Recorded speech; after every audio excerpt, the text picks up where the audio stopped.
During the time that you were involved in the National Association working on committees, you met, I'm sure, a number of interesting people. Who were some of the leaders of the association and the profession that you admired the most, and why? Dick Pepe comes to mind. I found Dick a very innovative thinker and he's a very brave man, very courageous man. He stood up for what he thought. Right or wrong, you knew where he stood. I like that. I think I'm the same type of person. You always know where Doris stands. So Dick Pepe always comes to mind when I think about the national figures that I've worked with and met throughout the years. I think his untimely death, the profession lost a lot when he died suddenly several years ago. You've been involved in almost every committee or board that the National Association has had. Was there any particular one that gave you unique thrill or sense of satisfaction that one wouldn't ordinarily associate with being on a committee like that? That's interesting, Jerry. One of the committees I worked on first, yes, was called the Computer-Aided Transcription Committee, CAT Committee. Irvin Kosky appointed me to that, and I wrote. I had a little column in the NSR called the Cat Corner, and this was at a time when stenograph Bob Wright was talking about computer-aided transcription, and the other two players that came on the scene were Stentran and Stenocomp. I'm sure these are two names that you remember very well too, Jerry. And I had the pleasure of meeting with the owners of those two companies and really getting into what they were doing and the philosophy behind computer-aided transcription. And in those days, I will admit, I think it's even in writing, unfortunately, in the pages of the NSR, that I was a doubting Thomas about computer-aided transcription. But when Barron came along, I realized, it's here and it's going to stay. What Stentran and Stenocomp did was have the reporter send their notes to them or over the phone lines. And in my mind, the reporter didn't have control of the process. That troubled me a bit. That was the attraction of Barron, where you had the center in your office and you controlled the process from the time your notes came back to the office until the transcript went out. So therefore, and I believe it was 1977 or 78, I got into it. But I credit my work with National, and being involved with helping me understand that this was the way of the future. It gave me a great understanding. If I were a relatively new reporter, what would you tell me about working on reporting a committee, or whether I should become involved? Oh, Jerry, I think that every reporter really has a professional responsibility to devote some time to their profession. It's to keep it strong, to learn about what is going on, to give back what it has given you. I think that's the only way that any profession can survive, through their associations, the people you meet. It's such a learning experience for the person.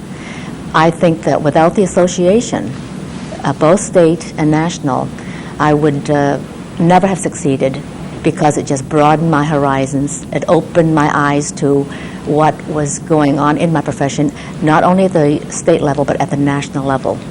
And I have found it so much easier to understand and to stay abreast of what is happening in the field because of my connections and my work in the associations. It's critical to a person's success.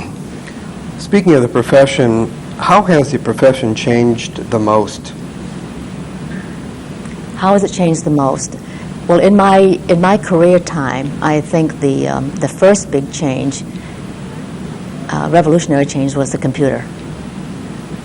The second change, and the computer, of course, we're into the third generation of computers. You started with a big heat-producing monster, and now everybody has little notebooks that they can carry to their jobs. They're doing real time.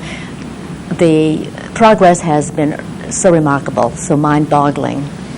And now the other big change that we are witnessing is the move into the corporatizing of our profession. Is that a word? It is now. It is now. So those are the two changes, and of course the verdict is out on that. We'll see where it comes down. What change have you liked the least about the profession? That I have liked least? What change you wish hadn't happened? Oh, well, of course, I would like to see reporters continue to provide their services the way we did, let's say, 10 years ago. And I'm saying that I'm not against change. You know, I understand that change is life. But I think that when many people came into the field in days gone by, it's because here was a chance to be an independent person, to have the chance to start a firm, to render service, to excel at what one did. And there was such a sense of satisfaction that you could get. And there was, it was so exciting what could lie ahead of you. And now, with the change that we see, I don't know whether the chance to grow as an individual and into your own business is going to be the same. I feel sad about that. If a career counselor interviewed you, how would you describe the profession, and why should someone become a reporter? Well, how would I describe the profession? I think that it is you have to be highly skilled and highly motivated today to be a court reporter. I think the way technology is moving, it is getting to be more stressful on the individual reporter. So you have to be a very special type of person, highly motivated, as I say, and very dedicated to what you do.